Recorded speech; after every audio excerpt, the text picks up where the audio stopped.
Bonjour à tous. Je vous propose de lire et de méditer tous ensemble un passage du livre du ciel de Luisa Picaretta. Au nom du Père qui m'a créé, du Fils qui m'a sauvé et du Saint-Esprit qui me sanctifie. Amen. Jésus, je me plonge dans ta divine volonté, je m'immerge complètement en toi et je prends tout ce que tu es, Jésus. Je viens me servir parce que tu as dit que les âmes qui vivaient dans ta divine volonté, qui essayaient de vivre complètement unies à toi, devenaient propriétaires de tous tes bienfaits, Jésus. Alors je viens prendre tout ce qui te constitue, tous tes attributs, Jésus, et je viens engorger mon âme. Je te supplie de me remplir de ta présence, de ton Esprit Saint, de ton amour, de me marquer complètement du sceau de ta divine volonté, de recouvrir toutes mes paroles de ta volonté, tous mes regards, tous mes actes, tous mes pas, tous mes battements de cœur, toutes mes pensées, que tout soit recouvert de ta sainte et divine volonté, Jésus. Je ne veux faire qu'un avec toi, je veux vraiment me consumer en toi, Jésus, et je veux que tu puisses trouver à l'intérieur de mon âme, du réconfort, que tu puisses être heureux, trouver tes délices et de la joie à l'intérieur de mon cœur.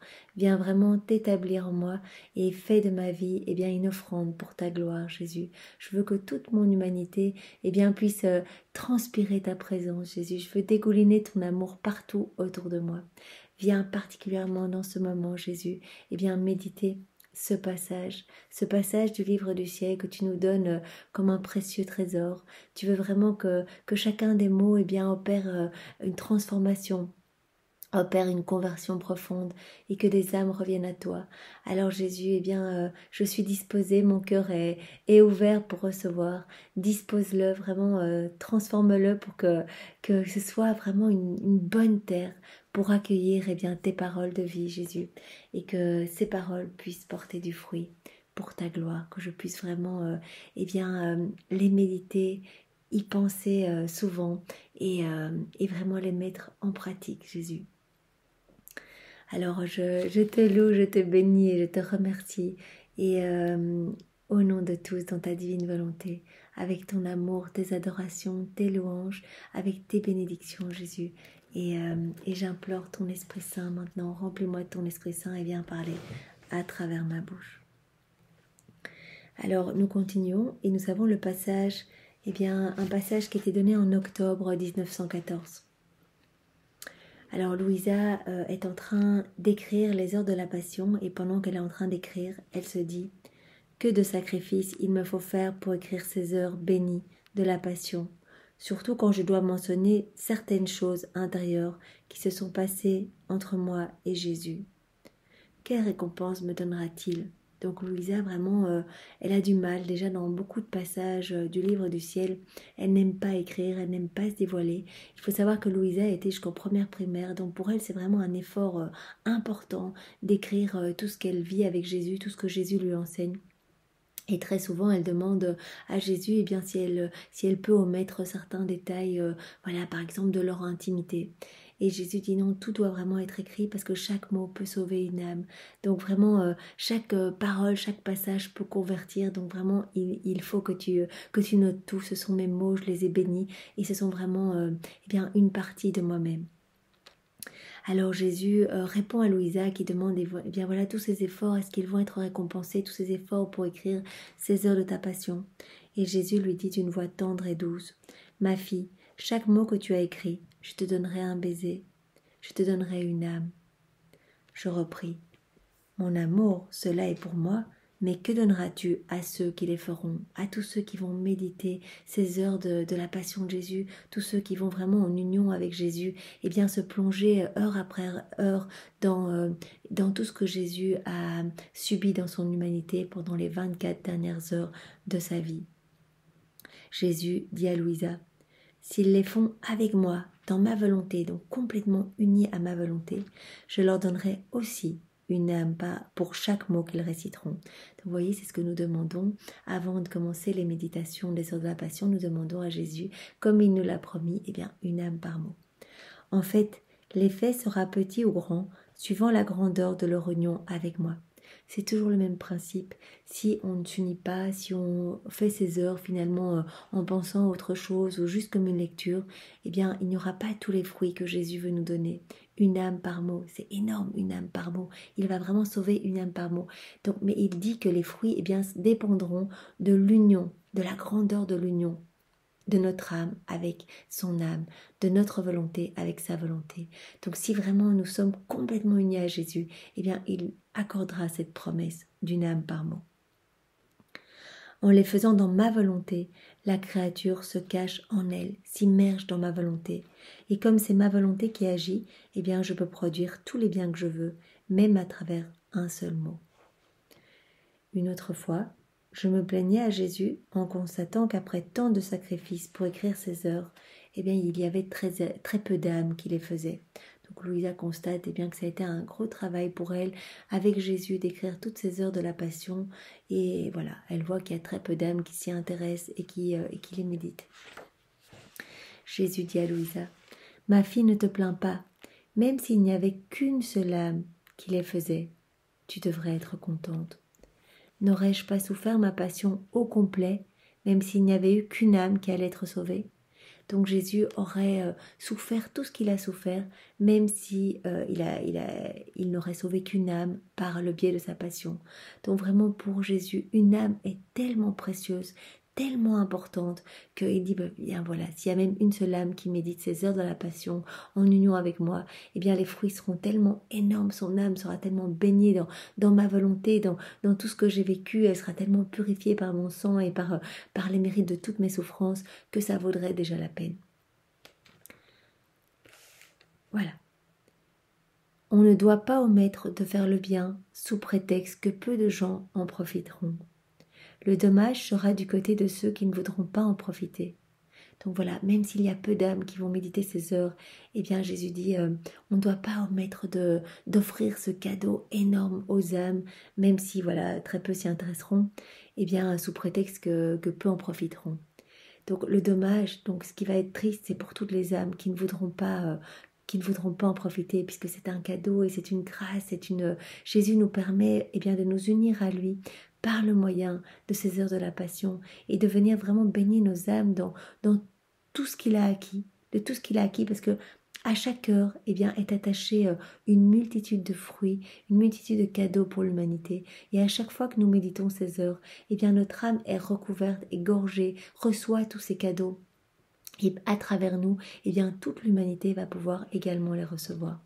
Donc il dit, toutes les âmes qui refusent de s'unir à moi, d'unir leur volonté à la mienne et qui refusent de méditer ces heures, c'est bien dommage et vraiment le dommage sera de leur côté. Ma passion fit acquérir à mon humanité le mérite nécessaire pour que tous soient sauvés, même si certains ne veulent pas en profiter. La même chose pour toi, Louisa. Tu seras récompensée dans la proportion où ta volonté aura été identifiée à la mienne et aura voulu le bien de tous.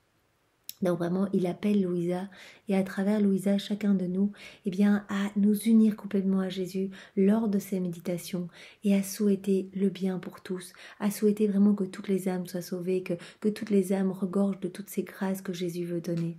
Et vraiment en fonction de notre volonté d'union et de notre volonté que beaucoup d'âmes soient sauvées, Jésus nous récompensera de manière proportionnelle.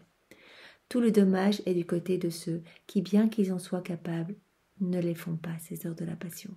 Donc il répète pour la deuxième fois que c'est très triste. Les âmes qui ont la possibilité de le faire, qui ont le temps, qui ont peut-être le livre et qui ne font pas ces heures, sous différents prétextes. Il appelle et les fruits sont énormes. Il donne plus que ce qu'il pourrait nous donner avec n'importe quel dévotion, litanie, il l'a dit, ces heures sont plus importantes pour moi et vraiment les âmes qui les méditent en union avec moi recevront beaucoup plus que n'importe quelle autre prière parce que ces heures sont vraiment proviennent de toutes mes souffrances, de ma passion qui est éternelle, de mes plaies et donc ces heures m'amènent une réparation, les âmes qui les méditent m'amènent un baume consolateur, m'amènent un réel soulagement. Il continue. Ces heures sont très précieuses parce qu'elles ne sont rien d'autre que la répétition de ce que j'ai fait au cours de ma vie mortelle et que je continue de faire dans le très saint sacrement. Jésus continue à souffrir sa passion éternellement dans le très saint sacrement, dans sa divinité, Sa passion ne s'arrête pas, sa passion est éternelle.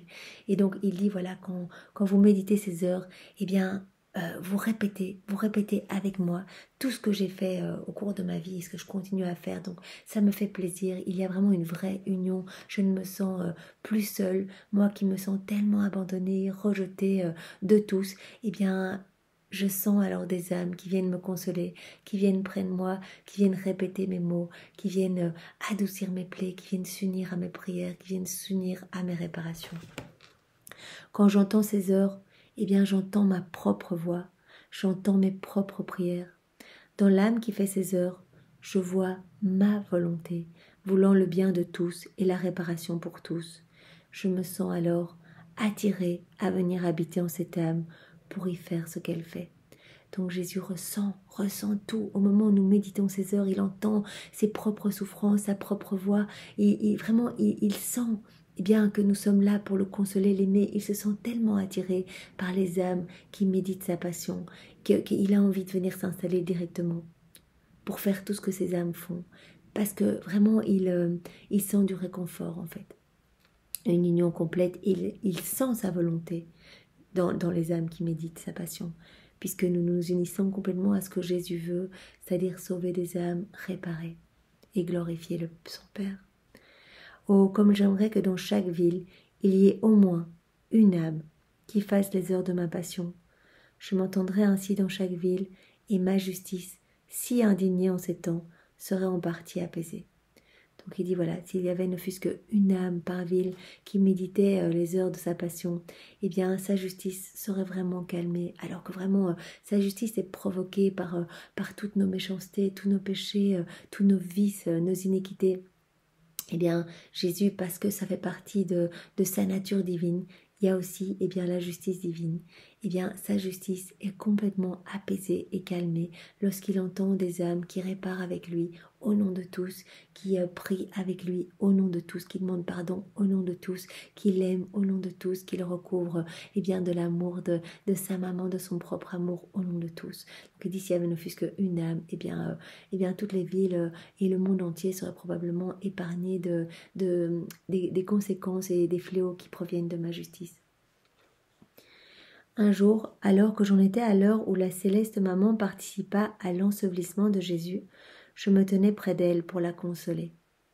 Donc vous voyez, c'est la toute dernière heure, lorsque Marie reçoit Jésus mort dans ses bras et qu'elle va au sépulcre, vraiment qu'elle le laisse dans son immense douleur.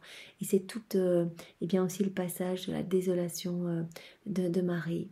Et où vraiment elle lui donne toute sa vie et elle prend toute la vie de Jésus, toutes ses souffrances. Elle vient vraiment s'unir à toutes les souffrances de Jésus pour les prendre en elle, pour continuer la vie de Jésus en elle.